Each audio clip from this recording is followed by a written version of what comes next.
কেমন লাগে গ্রাম পাইতে গেছেন নাকি? গ্রাম তো পাইতে অতিরিক্ত গ্রাম লাগতেছে, ভালো লাগতেছে না? ভালো লাগতেছে।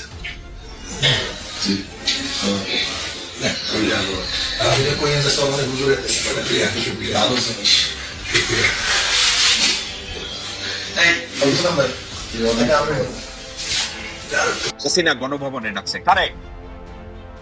এই সোরমোনাইট দুই বাইরে কোথায় ডাকছে? গণভবনে। নায়িকা হাসিনা প্রথম একটা কাজ করছে, ওই যে তার বইয়ের বাবার নামে 100-র উপরে বই লেখাইছে যে সে আউয়াল দরবেশের বংশধর, ওই ফয়জুল করিমের হাতে দিয়া কইছে আপনি এইটারে মার্কেটিং করবেন। জামাতে ইসলামী 11 দল করতে গিয়েছে, 11 দল করতে গিয়ে ইসলামী আন্দোলন তাদের প্যারেন্ট অর্গানাইজেশন হয়েছে চরমোনাই নামে ভণ্ড পীর তাদের আকড়া। ভণ্ড পীরের আকড়ায় এরা জামাতের সাথে যখন আলাপ আলোচনায় প্রথম যায়, আমি এই আলোচনাটা পছন্দ করি না। পছন্দ না করার পিছনে একমাত্র কারণ ছিল এরা আসলে বিশ্বস্ত না, এরা রিলায়েবল না, এরা সত্য বিশ্বাস করে না, এরা হচ্ছে মিথ্যায় ভরপুর, ভণ্ডামিতে ভরপুর, চুরিতে ভরপুর, জাস্ট খানকির কোলা। এই চরমোনাইট চ্যাট, এরা বেঈমান। এরা শুধু একটা জিনিস বুঝে, টাকা পয়সা এবং ক্ষমতা, এবং লেখাপড়া না জানা কতগুলো মানুষ এই খানকির পোলাগো দরবারে যায়, যাইয়া তাগো পয়সা দেয়, এবং তারা মনে করে এরা শেষ বিচারের দিন এদেরকে নাকি জান্নাতে নিয়ে যাইব। এই কুত্তার বাচ্চাদের, এই ফাইজুল করিম। তো জামাত ইসলামী চেষ্টা করছে ইসলামিক দলগুলোকে একত্র করার জন্য, চেষ্টা করছে। তখন তারা আলোচনা করে চিন্তা করেছে দেখি ইসলামী আন্দোলনের ডাকে। আপনাদেরকে আমি একটা উদাহরণ দেই। এরশাদের সময় 1800 তারা একটা পার্টি করলো, জাকের পার্টি। পুরা বাংলাদেশে তারা পার্টির নমিনেশন দিল। আপনাদের মনে আছে জাকের পার্টি কতগুলো নির্বাচন করে কয়টা আসন পাইছে? জাকের পার্টি এরশাদ শাসনামলে এত বেশি শক্তিশালী ছিল যে জাকের পার্টির পীর সাহেবের 1800 পীর সাহেবের মাইয়া ব্রা দেখাইয়া এয়ারপোর্টে নামে, ব্রা দেখাইয়া, পাশা দেখাইয়া আবে পীরের বংশ। নির্বাচনে আসন পাইছে কয়টা জানেন? 0। আর এখন এই নতুন আগ্রাসী গজাইছে এই ভণ্ড চরমোনাই, এই ভণ্ড চরমোনাই। হাসিনা এই যখন ওইখানে কিছু রাজনৈতিক দল করছে ইসলামী আন্দোলন, হাসিনারে বুদ্ধি দিছে জাহাঙ্গীর কবির নানক, কইছে যে এই মাদারবোর্ড আপনি যদি ডাইকে একটু মাথায় হাত বুলাইয়া দেন, আরে দিয়ে আপনি যা কিছু কইতে পারবেন, যা কিছু আলাপ আলোচনা করাইতে পারবেন। হাসিনা গণভবনে ডাকছে কারে? এই চরমোনাইট দুই বাইরে কোথায় ডাকছে? নায়িকা হাসিনা প্রথম একটা কাজ করছে, ওই যে তার বইয়ের বাবার নামে 100-র উপরে বই লেখাইছে যে সে আউয়াল দরবেশের বংশধর, ওই ফয়জুল করিমের হাতে দিয়া কইছে আপনি এইটারে মার্কেটিং করবেন, আমার বাপ আউয়াল দরবেশের বংশধর। এই সর্বনাই ফয়জুল করিম যেইখানে মাহফিল করতে যায় ওইখানে যাই এই কয় মুজিব শেখ ছিল আউয়াল দরবেশের বংশধর, নাম কয় স্লোগান দিয়া। হাসিনা তারে কইছে আপনারে আমি বরিশালের মেয়র বানাবো, আমনেরে আমি মন্ত্রী বানাবো। ফয়জুল করিম তো বগল বাজাইয়া নাই, আরে বাবারে বাবা আমি বরিশালের মেয়র হবো, হ্যাঁ আমি বরিশালের মেয়র হবো, আমি মন্ত্রী হবো। সে রীতিমতো হাকডাক দেওয়া শুরু করলো। তারপরে নির্বাচন করতে গেছে। নির্বাচন করতে যাওয়ার পরে আওয়ামী লীগের মুনাফেকি যে চরমোনার চেয়ে বড় মুনাফেক ফয়জুল করিম এটা বুঝে নাই। ফয়জুল করিম মনে করছে হ্যাঁ মুনাফেক, কিন্তু হাসিনা আর আওয়ামী লীগ হয়েছে মুনাফেকের দাদা যান, এই ফয়জুল করিম বুঝে নাই। ফয়জুল করিম নির্বাচন করতে গেছে, যখন নির্বাচন করতে গেছে সো সিঙ্গেল মুনাফেক হয়েছে ফয়জুল করিম আর চরমোনাই, আর ডাবল মুনাফেক ট্রিপল মুনাফেক হয়েছে হাসিনা আর আওয়ামী লীগ। এই ডাবল ট্রিপল মুনাফেকরা চরমোনাই পীরের থুতমা খান ভাঙ্গা দিছে। চরমোনাই পীর আর কোনো কথা খুঁজা পায় না, ভাঙ্গা নাক লইয়া খালি আল্লাহর দিকে তাকায় তাকায় অভিশাপ দিছে। কোন পীর এই ধরনের অভিশাপ দিতে পারে আমার জানা নেই, তাকায় দেখেন পরিপূর্ণ গজব ঢালে। আল্লাহ পাক যেন সেই গজব আমার চোখে দেখায়। আল্লাহর কাছে বলি আল্লাহ যেন সেই গজব আমার চোখে দেখায় এবং আল্লাহ পাক গজব নাজিল করবে, কোনো সন্দেহ নেই।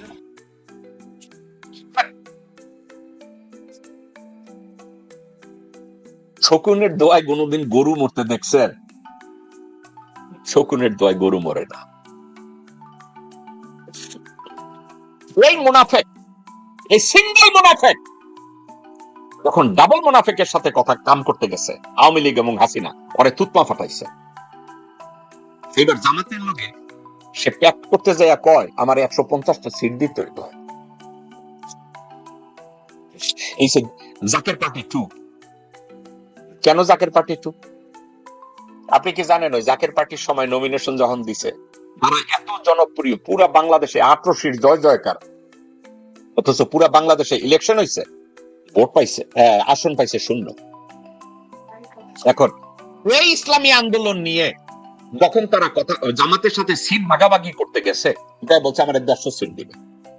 আমি আপনাদেরকে বলি যা এই ইসলামী আন্দোলন পুরা বাংলাদেশে 5টা আসন পাবে না, 3টে আসন পাবে না। একটা যদি পায় কোন রকমে লাগাইয়া পাইলে পাইতেও পারে। আর আদৌ অবাক হয়েন না এরা যদি একটা আসনও না পায়। আমি নির্বাচনের পরে আমি এই চরমুনাইরে নিয়ে আমি বলবো তখন যে আপনারা তো 88 চেয়েও খারাপ। এখন 88, সরি, এই চরমুনাই তাহলে এটা হইলো কেন হইছে সেটা শুনেন। এই চরমুনাই যখন জামাত ইসলামের সাথে 11 দলীয় জোট করতে গেছে, তারেক রহমান এবং তার দল চিন্তা করছে খাইছে তো এই চরমুনাইও যদি এখন জামাতের সাথে যায় তাহলে তো আমাদের সরকার গঠন করা সম্ভব হবে না। তাইলে এখানে আমি একটু মূলা ঝুলাই। হাসিনা ওই যে গণভবনে ডাইকা মাথায় হাত বুলাই দিছে। তারেক রহমান কি করছে?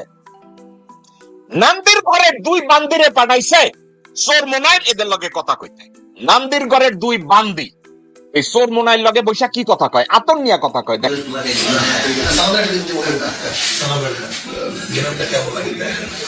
গ্রান পাইতে আছেন নাকি? গ্রান তো পাইতে আছে, অতিরিক্ত গ্রান লাগতেছে। ভালো লাগতেছে না? ভালো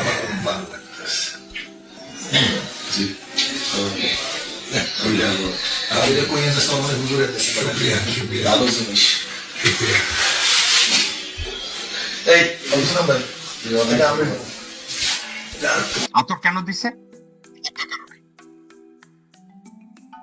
তারা যদি এর নাম কি ফাইজুল করিম রে জামাতের কাছ থেকে সরায় নিতে পারে, তাইলে জামাতের আসন তারা মনে করলো বেশ কিছু মানে চরমোনাইরও তো ভোট আছে, গ্রামে গঞ্জে কতগুলো অশিক্ষিত লোকজন আছে যারা তাদের ওখানে গিয়ে চাটে, তাদের ভোটগুলা সরাই দিল জামাতের কাছ থেকে। এটা বিএনপির টার্গেট। ওই টার্গেটে তারা জামাতকে সরাই দিছে। এখন আমি জামাতকে কৃতিত্ব দেব না, তাদের ব্যর্থতার কথা বলবো, আমি দুইটার একটাও বলবো না। জামাত এখনো আশা করে যে ফাইজুল করিম হয়তো এটা বুঝা ব্যাক করে আসবে। এখন জামাত ইসলামের অ্যাপ্রোচটা চরমোনাইর কাছে এটা হওয়া উচিত। সত্য কথাগুলো আমি যেভাবে বলি মুখের দিকে তাকাইয়া, যে পিসাব গণভবনে তো ঢুকছিলেন, গণভবনে ঢুইকা আপনার মুখ থেকে হাসিনা তার বাপের আইডিয়াগিরি শিখাই দিছে হাওলাদার দেশের বংশধর। এখন তারেক জিয়ারে কোনটা বানাইবেন? আলটিমেটলি চরমোনাইর এই লোকজনরা একটা জিনিস বুঝতে ফেল করছে, সেটা কি জানেন? এই বিএনপি যাদেরকে শরিক দল হিসাবে নমিনি করছে না, যেখানে যেখানে নমিনি করছে প্রত্যেকটা জায়গায় ওই নমিনির চেয়ে বিএনপির যে বিদ্রোহী ক্যান্ডিডেট যাদেরকে দিচ্ছে তারা বেশি শক্তিশালী। আপনি আমার কাছ থেকে লিখিত নেন, বিএনপি রুমিন ফারহানার সিটে এক মোল্লারে নমিনি করছে, উপর থেকে রুমিন ফারহানাকে বহিষ্কার করছে। আপনি মোটেও অবাক হব না, বিএনপি রুমিন ফারহানারে বলছে তুমি ইলেকশন করতে থাকো, তোমারে আমি পয়সা দিব, তলে তলে সাপোর্ট করবো। আবার ওই গণ অধিকার পরিষদের রাজেদ এবং নূর নমিনি করছে, কিন্তু তারা ওখানে বিএনপির বিদ্রোহী প্রার্থী যে তাদেরকে থামাইতে পারে নাই, কারণ বিএনপি তাদেরকে তলে তলে বলছে তোমরা যদি নির্বাচন করে উঠে আসো এসে আমাদের বিএনপিতে যোগ দাও। তাইলে ধরা খাবে কারা? ওই যে শরিক হইতে গেছে না যারা, ধরাটা তারা খাবে। চরমোনাই এইখানেই একটা বাড়ি খাবে, কারণ চরমোনাইরে বিএনপি লোভ দেখাইছে মির্জা ফাক লোভ দেখাইছে, মোহাম্মদ সালাম লোভ দেখাইছে, আইও আইও বিশ্ব। আপনি আমার কাছ থেকে লিখিত নেন, এই চরমনায়ের পীর আবার নাকের মধ্যে দুইটা লাথি খাইব, এই অভিশাপটা আল্লাহ পাক যেন এদের উপরে পরিপূর্ণ গজব ঢালে।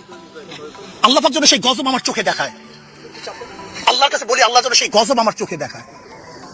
এবং আল্লাহ পাক গজব নাজিল করবে, কোনো সন্দেহ নেই। আল্লাহ গজব ফলায়। তখনে দোয়া করছে গুরু যেন মরে। একটা নিউজ দেখেন, অভিযোগ উঠেছে স্থানীয় বিএনপি কর্মী আরমান হোসেন ডাবলু ও তার সহযোগীদের বিরুদ্ধে। স্থানীয়রা জানান, উলাশী ৩ নং ওয়ার্ড বিএনপি সভাপতি জবাব বিশ্বাস ও তার ভাই বিএনপি কর্মী আরমান হোসেন ডাবলু প্রথমে কাজে বাধা সৃষ্টি করে। এক পর্যায়ে ঠিকাদারের কাছে মোটা অঙ্কের চাঁদা দাবি করে তারা। চাঁদা দাবি সম্প্রতি নবনির্মিত এই সড়কের উন্নয়ন কাজ চাঁদা না দেওয়াতে রাস্তার সমস্ত ইট আছে না, ইট তুইলা ফেলাইছে। ইয়া লম্বা রাস্তা, এই রাস্তার ইট তুইলা ফেলানো সহজ ব্যাপার? সারা রাত লেবেল লাগাই দিছিল। চাঁদা দিবি না, দেখ কিভাবে উন্নতি করবেন। আরে আপনারা যেভাবে বেজ্জতি করলেন তারেক সাহেবকে, উনি আপনাদের কাছে এটা আশা করে নাই। হ্যাঁ, উনি একটা স্বপ্ন দেখে এই দেশে আসছিল, একটা প্ল্যান নিয়ে এই দেশে আসছিল, কিন্তু আপনারা তার এই প্ল্যানটা, এই স্বপ্নটা পূরণ করতে দিলেন না। লজ্জায় পড়ে গেছে তো উনি, হ্যাঁ লজ্জায় পড়ে গেছে। নিশ্চয়ই উনি এগুলা দেখে আর মনে মনে ভাবে, কেন আসলাম, আমি না আসলেই তো ভালো ছিল। হ্যাঁ, উনি আইসা হাল ধরতে পারে নাই। ঢাকার ৪ আসনে কিভাবে আপনারা পারলেন এটা একজন নারীর গায়ে হাত তুলতে? মাথাটা ফাটায় ফেলাইছে ভাই। 4টা সেলাই লাগছে, আসন 4টা সেলাই। আসন যদি উপরের দিকে যায় আমার মনে হয় সেলাই আরো বেশি লাগবে। হ্যাঁ, 20 আসনে গেলে 20টা সেলাই, এরকম অবস্থা নিয়ে ঠেকায় দিবে। এর মধ্যে আপনারা জেনে গেছেন শেরপুরের ঘটনা। শেরপুরের ঘটনা, একজনের জীবন চলে গেছে, উনি শাহাদাত বরণ করছে জামাতে ইসলামের। এটা কি ঘটনা ঘটাইলেন আপনারা? শুধু চেয়ার নিয়ে। হ্যাঁ ভাই, কে সামনে বসবে আর কে পিছনে বসবে। জামাতের ওনারা আগেই চলে গেছিল, ওইখানে একটা অনুষ্ঠান ছিল এই নির্বাচন কেন্দ্রিক। জামাতের ওনারা আগেই চলে গেছে, 2টার সময় মিটিং, 2টার আগেই গেছে। নেচারি যে আগে যাবে সে তো সামনে বসবে।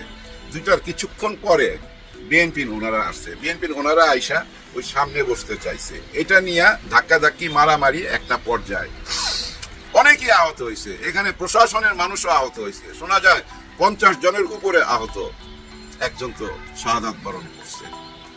এই চেয়ারটা নিয়ে আপনাদের কি শিক্ষাটা দিয়েছিল তারেক রহমান সাহেব? আপনারা কি সেই শিক্ষাটা নেন নাই আপনার নেতার কাছ থেকে? দেখেন নাই উনি নিজে দাঁড়ায় যায় চেয়ার আগায় দিতে? দেখেন নাই? একবার না 2বার দেখাইছে তো আপনাদেরকে। এই মঞ্চ থেকে 2বার আপনাদেরকে সে বার্তা দিছে যে চেয়ারটা কোনো ব্যাপার না, আপনারা একটু পিছিয়ে বসলে কি হইতো। একটা মানুষের জীবন নিয়ে চলে যাবেন, যে একজন মানুষের জীবন নিয়ে চলে যায় সে সারা পৃথিবীর মানুষেরই জীবন নিয়ে চলে যায়। হ্যাঁ ভাই, সে সারা পৃথিবীর মানুষকে হত্যা করে। যে একজনকে হত্যা করতে পারে সে সারা পৃথিবীর মানুষকে হত্যা করতে পারে। এটা আমার কথা না ভাই, হাদিসের কথা। আপনারা কি করে এত নিষ্ঠুর হয়ে গেলেন? আপনারা কিভাবে এত বড় বিপদে ফেলা দিলেন একজন নেতাকে? ওনার মা ছিল এই দেশের প্রধানমন্ত্রী, ওনার মার বিদায়টা তো আপনারা দেখছেন, কত সম্মানের সহকারে পৃথিবী থেকে বিদায় করা হয়েছে। সেম ওনার বাবাকেও কিন্তু এই দেশের মানুষ ভালোবাসতো, ওনারও জানা যায় ভাই রেকর্ড পরিমাণ মানুষ হয়েছিল। কেন? এই ভালোবাসা থেকে। আর আপনি তার সন্তান, তাই না? ওই মহান 2জন মানুষের সন্তান, তারপরও কেন আপনাকে নিয়ে এত সমালোচনা, এত আলোচনা? আপনি নিজে ভুলে দেখেন এই প্রবাসীদের ভোটটা হারাইলেন।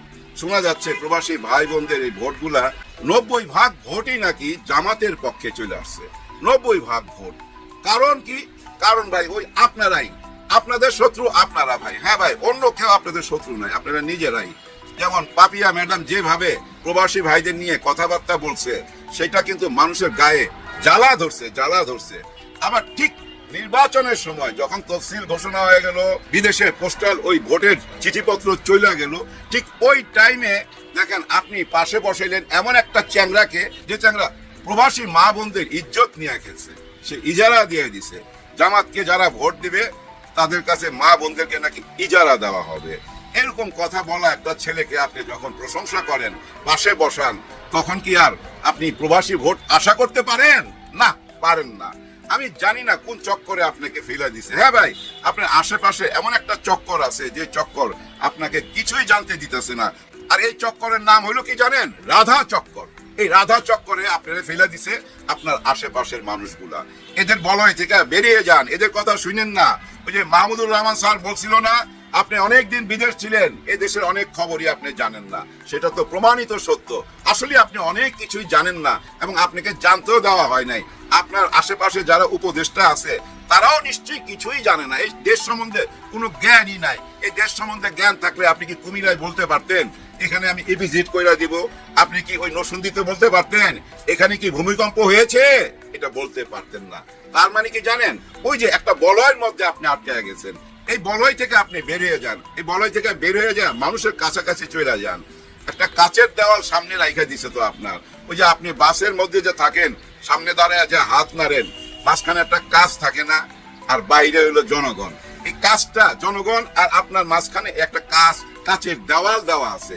সে দেওয়ালটা ভাঙতে হবে, যেভাবে জামাত ইসলামের ডাক্তার শফিকুর রহমান স্যার ভেঙে ফেলছে। দেখেন ভাই ব্রাদার, গোপালগঞ্জে 2 দিন আগে কিন্তু জামাতের মহা একটা সমাবেশ হয়েছে। এটা নিয়ে কিন্তু টক শোতে তেমন আলোচনা হয় নাই। আলোচনা হয়েছিল কোনটা নিয়ে? 5ই আগস্টের পরে হাসনাত আব্দুল্লাহরা যখন গোপালগঞ্জে গেছিল এবং তাদের উপরে আক্রমণ হয়েছিল, তারা যখন আর্মির গাড়িতে কইরা পালায় আসছিল, সেটা নিয়ে আলোচনা হয়েছে, সেটা নিয়ে হাসি ঠাট্টা হয়েছে এই টক শোর মধ্যে। কারণ ওরা জীবন নিয়ে পালায় আসছে। এরা নাকি আবার বীর। ওইখানে গেছিল কেন, কি কারণে গোপালগঞ্জে যাবে? এত সাহস ভালো না। ঠিকই হয়েছে, যা হয়েছে একদম বেজ্জতি হইয়া ওইখান থেকে আসতে হয়েছে। কিন্তু দেখেন, সে বেজ্জতির কথা কিন্তু বড় ভাইরা ভুলে নাই।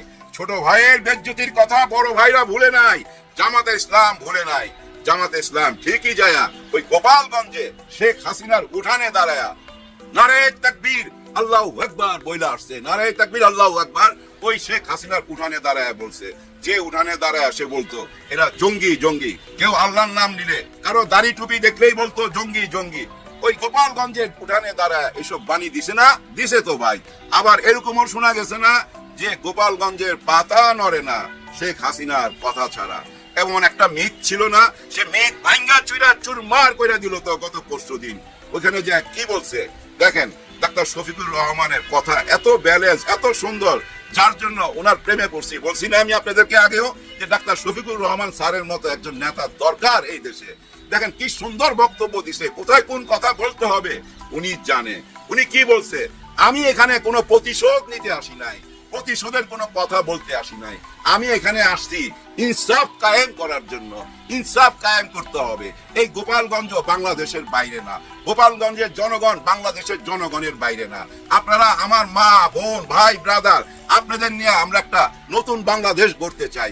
আপনারা পাশে থাকলে আমরা একটা সুন্দর বাংলাদেশ গড়তে পারবো। কি সুন্দর কথা। সবাই সেখানে ভাই গোপালগঞ্জবাসী তো সেখানে ছিল, তারা হাততালি দিছে, নারে তাকবীর আল্লাহু আকবার স্লোগান দিছে এবং জামাতের পিছনে পিছনে হাসছে। জামাতের আমির সাহেব কিন্তু বক্তব্য রাইখাই গাড়িতে উঠা চলে আসে নাই। ওইখানে বাজারে হাটে ঘাটে সবাই দোকানে দোকানে গেছে, হাত মিলাইছে। কোন জায়গায়? গোপালগঞ্জে। তার মানে গোপালগঞ্জবাসী জামাত ইসলামকে মাইনা নিল। হ্যাঁ, মাইনা নিল। ভাই ব্রাদার, মানুষ একটা নিরাপদ আশ্রয় চায়। হ্যাঁ ভাই, মানুষ একটা নিরাপদ আশ্রয় চায়। এই যে আমার পাশে একটা গাছ আছে না, এই গাছের মধ্যে সন্ধ্যার পরে না প্রচুর টিয়া পাখি আসে। এখন আসে না, মাঝখানে একটা ঘটনা হয়েছে। এই বাসারই যে কোনো একজন ওই টিয়া পাখি ধরার চেষ্টা করছিল ভাই, একটা খাঁচা টাচা বানায়া জাল দিয়া ওই টিয়া পাখি ধরার চেষ্টা করছে। ওই রাতের বেলা যে টিয়া পাখিগুলো উইরা গেছে না, আজ পর্যন্ত আর ফেরত আসে নাই। কারণ তারা যাই না গেছে, এখানে বিপদ, এখানে আজরাইল আছে, তারা এখানে বাঁচতে পারবে না। ঠিক তেমনি মানুষ যদি বুঝা ফেলা ভাই এটা বিপদ, এখানে আশ্রয় নেওয়া যাবে না, এখানে আশ্রয় নিলে জীবন শেষ, তখন মানুষ কি করবে ভাই? খুঁজা বেড়াবে। যে জামাতে ইসলামের কথা কেউ শুনতে পারতো না, যে দাড়িপাল্লার নাম কারো মুখে ছিল না, আজকে সে দাড়িপাল্লার নাম গোপালগঞ্জবাসীর মুখে। গোপালগঞ্জবাসী বলতেছে জামাতে ইসলামের পক্ষে আসি, কারণ ওই যে একটা নিরাপদ আশ্রয় চায়। ওনারা বুঝা ফেলাইছে যে জামাতে ইসলামই হচ্ছে একমাত্র নিরাপদ আশ্রয়। হ্যাঁ ভাই, আপনারা দেখেন 12 তারিখের পরে জামাত ইসলাম ক্ষমতা আসার পর অনেকেই মনে করতেছে আওয়ামী লীগের উপরে হামলা হইতে পারে। আবার ওই বিএনপি যারা এখন এই যে জীবন নিতেছে ভাই, হ্যাঁ ভাই, জীবন নিয়ে চলে যাইতেছে। এই তফসিল ঘোষণার পর থেকে এই পর্যন্ত না হইলে 10-12 জনের জীবন চলে গেছে। কারণ কি কারণ? যারাই জীবন নিছে তারা কিন্তু তখন দেখবেন পালাইতে থাকে, পালায় বেড়াবে। কিন্তু আমি মনে করি আইনের হাত থেকে আপনারা পালাইতে পারবেন না। জামাত আপনাদের গায়ে হাত দিবে না, জামাত ওই দল না আপনাদের গায়ে হাত দিবে। জামাত টোটালটা ভাই একটা অন্যরকম দল। ধরে নিতে পারেন জামাত একটা মিলিটারি দল।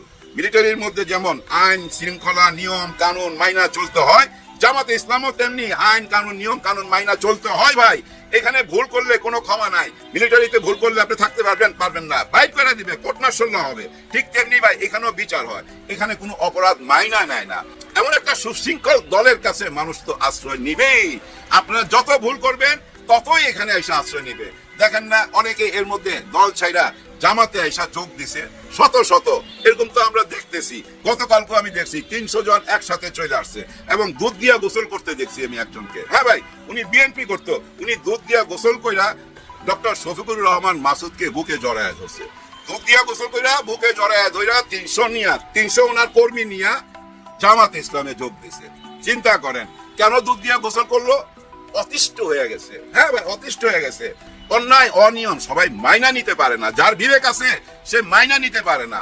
আমি তো মনে করি তারেক রহমান সাহেব নিশ্চয়ই আপনারও বিবেক আছে, আপনার বিবেকও এগুলা বাড়তেছে, নিশ্চয়ই আপনি বিবেকের কাছে পরাজিত হয়ে যাচ্ছেন ডে বাই ডে। আপনি নিজে খেয়াল করে দেখেন, আপনার দলই কিন্তু আপনাকে বেজ্জতি করতেছে, ছোট করতেছে। আপনার দলের লোকজনের কারণেই আপনার মাথা হেট হয়ে যাচ্ছে, নিশ্চয়ই হেট হয়ে যাচ্ছে। হয়তো মঞ্চে প্রকাশ করেন না, আপনি এখন নির্বাচনের প্রচারণায় আছেন।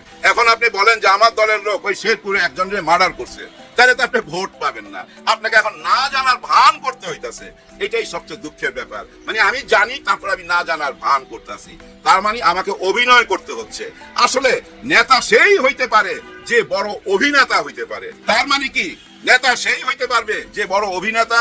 না, ওই দিন শেষ। নেতাকে আর অভিনেতা হওয়ার দরকার নাই, সৎ নেতার খোঁজে আমরা আছি। বাংলার জনগণ সৎ নেতা খুঁজে বেড়াইতেছে।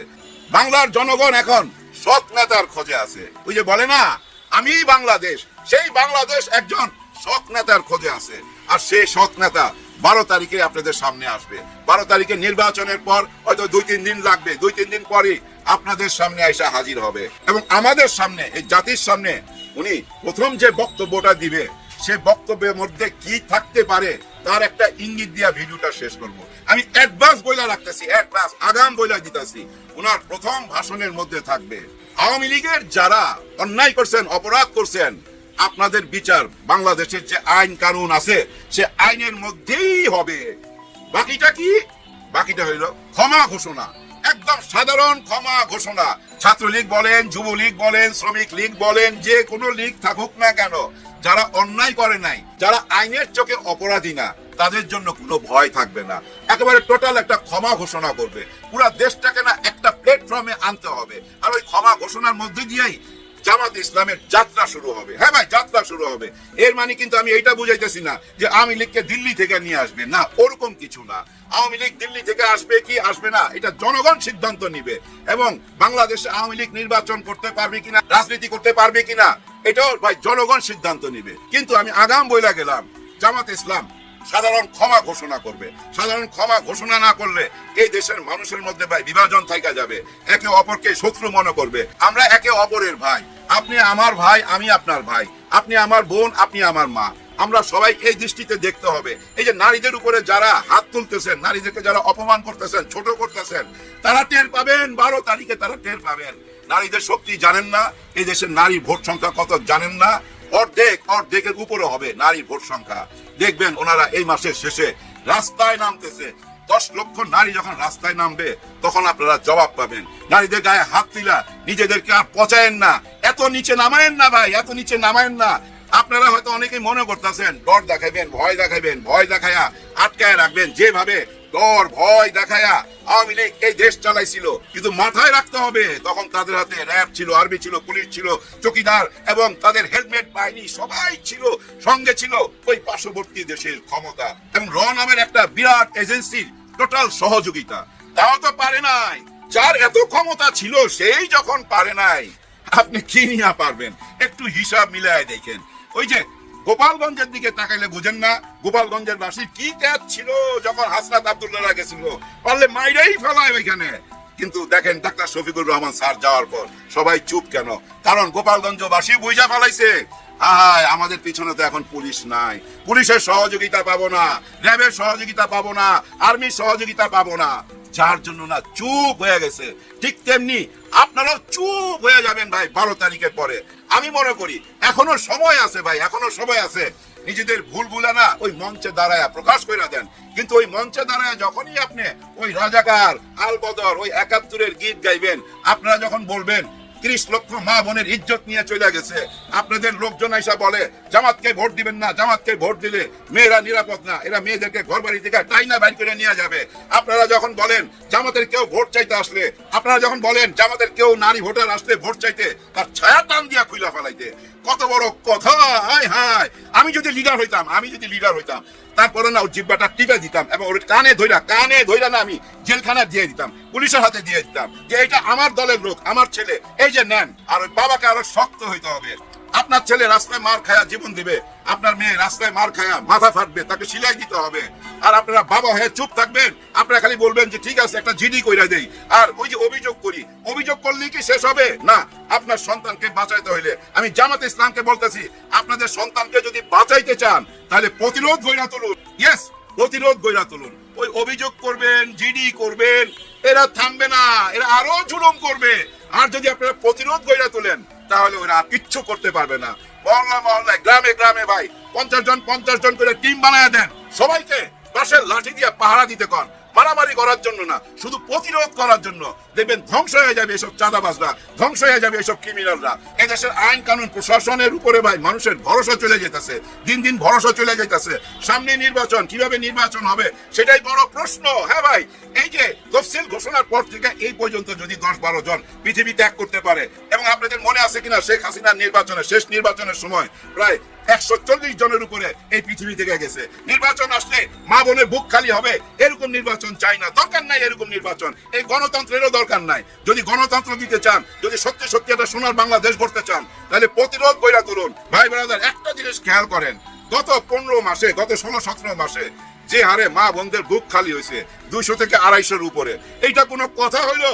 ডক্টর ইউনূস স্যার আপনার আমলে এইভাবে মানুষ জীবন দিবে, এটা তো মাইনা নেওয়া যায় না। যার জন্য আমি বলবো জামাত ইসলামকে না নিজেদেরই একটা প্রতিরোধ গড়া তুলতে হবে। আর ওই প্রতিরোধ করার জন্য ওইভাবে টিম বানায় দিতে হবে, অন্তত এই নির্বাচন পর্যন্ত। উপরওয়ালার কাছে খালি ভাই বলি নির্বাচনটা খালি সুষ্ঠুভাবে হয়ে যাক, আর কিচ্ছু চাই না, নির্বাচন পর্যন্ত যেন আমরা পৌঁছাইতে পারি। কারণ এখন এমন এক ষড়যন্ত্রে নামছে দুই দল মিলা, যারা ওই যে ভারতে পালায় গেছে এবং এখানেও আছে, যারা মনে করতেছে আমরা হেরে যাব, তারা এখন নির্বাচনটা বানচাল করতে চাইবে। আর এই বানচাল করার জন্যই ভাই ওই যে মার্ডার হইতাছে, মাথায় বাড়ি দিতেছে, ইট তুলা ফালাইতেছে, যা ইচ্ছা তাই করতেছে। আগামী এই 2 সপ্তাহের মধ্যে আরো বড় ধরনের অঘটন ঘটাইতে পারে ভাই। এই দেশে একসাথে সিনেমা হলের মধ্যে 64টা জেলার মধ্যে বোম বাস্ট করে দিছিল না, বোম ফুটাইছিল না সিনেমা হলে? আপনাদের মনে আছে ওই যে Ajanta cinema hall, Mymensingh Ajanta cinema hall, আমারই ছবি ছিল, আমারই ছবির মর্নিং শোতে ওই বোমাটা ফাটছিল। হ্যাঁ ভাই, ছবির নাম ছিল বোমা হামলা, আর ওই বোমা হামলাটা করছে অজন্তা হলে। তারপরে 64টা জেলায় আমার প্রতিনিধি মারা গেছে, 3-4 টুকরো হয়ে গেছিল। যাই হোক, ওই আলাপটা আরেকদিন করা যাবে। দেশ ওরকম একটা অস্থিতিশীল পরিস্থিতিতে ফেলে দিতে পারে। হ্যাঁ ভাই, ষড়যন্ত্রকারীরা ওইদিকে নিয়ে যাচ্ছে, সবাই সাবধান হন, প্রশাসন সাবধান হন। আর জনাব ওয়াকার সাহেব, আপনাকে শেষ কথাটা বলতে চাই, ইতিহাসের পাতায় কি আপনার নাম লেখা থাকবে না? থাকবে। এই দেশ কারা পরিচালনা করছে ওই ইতিহাস লিখতে গেলে একটা জায়গায় লিখতে হবে 16-17 মাস আপনি ডক্টর ইউনূস স্যারের সাথে দেশ চালাইছেন এবং আপনার আমলে একটা নির্বাচন হয়েছে। আর এই নির্বাচনটা যদি সুন্দর করে দিতে পারেন, সমস্ত কলঙ্ক মুছা যাবে, আপনিও হবেন হিরো। আর যদি না পারেন, ডক্টর ইউনূস স্যারকে নিয়ে আপনিও ওই ইতিহাসের কলঙ্কিত পাতায় চলে যাবেন। সবার জন্য সবাই দোয়া করবেন। আল্লাহ হাফিজ।